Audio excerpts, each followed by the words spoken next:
Hello, everyone. Miss Crosby here to share another Tomie dePaola story with you from our Tomie dePaola author study. Today, I'm going to share with you the sweetest story. This story is Now One Foot, Now the Other. Let's go ahead and get started. Bobby was named after his best friend, his grandfather, Bob. When Bobby was just a baby, his grandfather told everyone, Bobby will be 3 years old before he can say grandpa, so I'm going to have him call me Bob. And Bob was the first word Bobby said.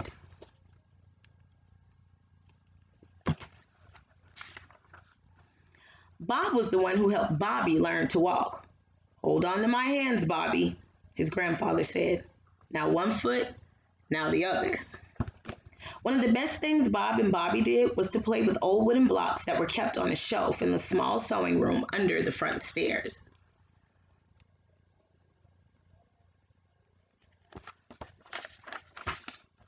The blocks had letters on two sides, numbers on two sides, and pictures of animals and other things on the last two sides.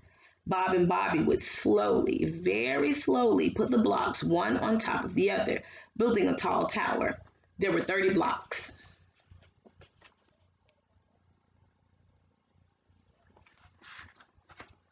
Sometimes the tower would fall down when only half the blocks were piled up. Sometimes the tower would be almost finished.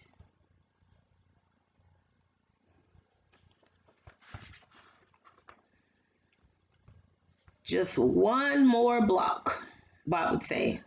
And that's the elephant block, Bobby would say. And they would carefully put the elephant block on the very top. But Bob would sneeze and the tower would fall down. Bobby would laugh and laugh. Elephants always make you sneeze, Bob, Bobby would say. We'll just have to try the next time, his grandfather would say.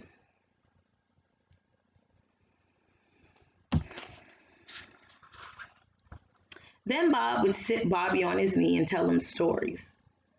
Bob, tell me the story about how you taught me to walk, Bobby would say.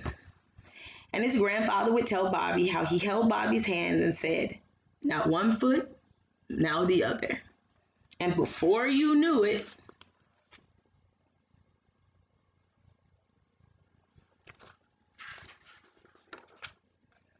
on Bobby's 5th birthday, Bob and he had a special day. They went to the amusement park.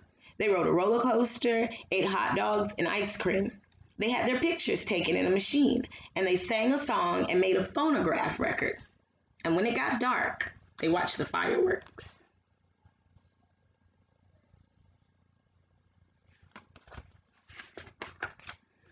On the way home, Bob told Bobby stories.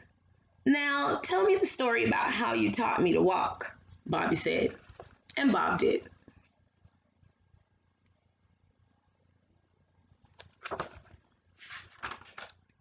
Not long after Bobby's birthday, his grandfather got very sick. Bobby came home and his grandfather wasn't there. Bobby's in the hospital, Dad told Bobby. He's had what is called a stroke. I want to go see him, Bobby said. You can't, honey, Mom told him. Right now, Bob's too sick to see anyone. He can't move his arms and legs and he can't talk. The doctor's not sure if he knows who anyone is. We'll just have to wait and hope Bob gets better.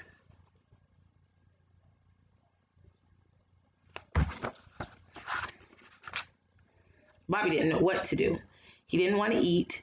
He had a hard time going to sleep at night. Bob just had to get better. Months and months went by. Bob was still in the hospital. Bobby missed his grandfather.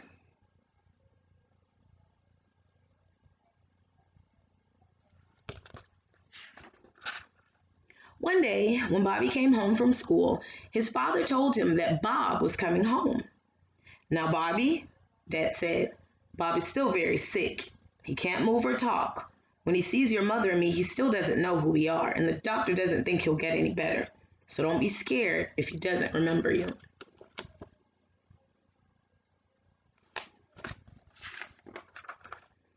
But Bobby was scared.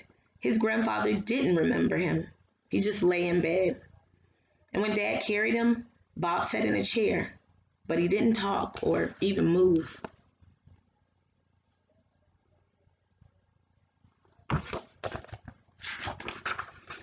One day Bob tried to say something to Bobby, but the sound that came out was awful. Bobby ran out of the room. Bob sounded like a monster, Bobby cried. He can't help it, Bobby, Mom said.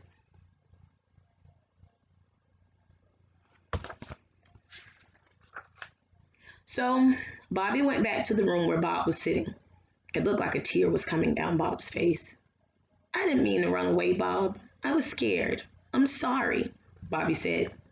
Do you know who I am? Bobby thought he saw Bob blink his eye. Mom! Mom! Bobby called. Bob knows who I am. Oh, Bobby, Mom said. You're just going to upset yourself. Your grandfather doesn't recognize any of us.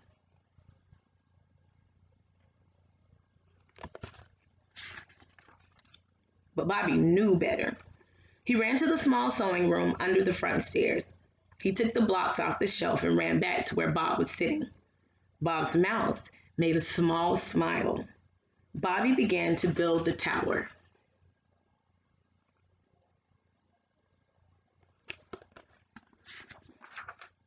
Halfway, almost to the top, only one block left. Okay, Bob, said Bobby. Now the elephant block. And Bob made a strange noise that sounded like a sneeze.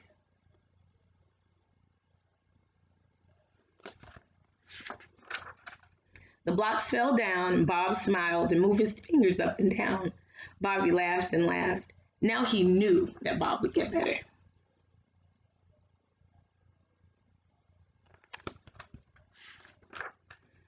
And Bob did. Slowly, he began to talk a little. It sounded strange, but he could say Bobby just as clear as day. Bob began to move his fingers and then his hands.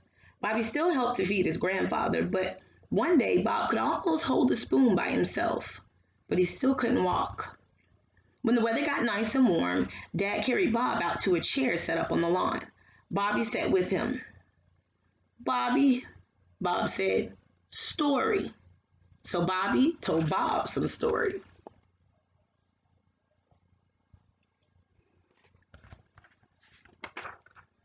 Then Bob stood up very slowly.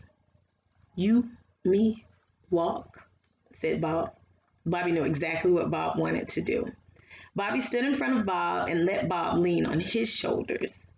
Okay, Bob. Now one foot. Bob moved one foot.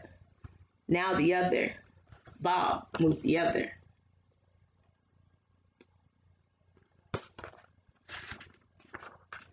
By the end of the summer, Bob and Bobby could walk to the end of the lawn, and Bob could talk better and better each day.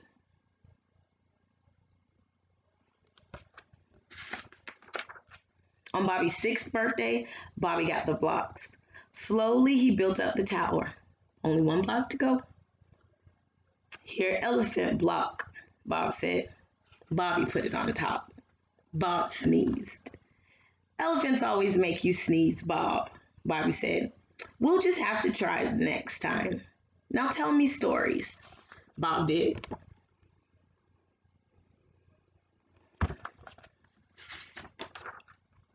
Then Bob said, Bobby, tell a story how you teach Bob to walk. Well, Bob, you leaned on my shoulders, and then I said, now one foot, now the other. And before you knew it,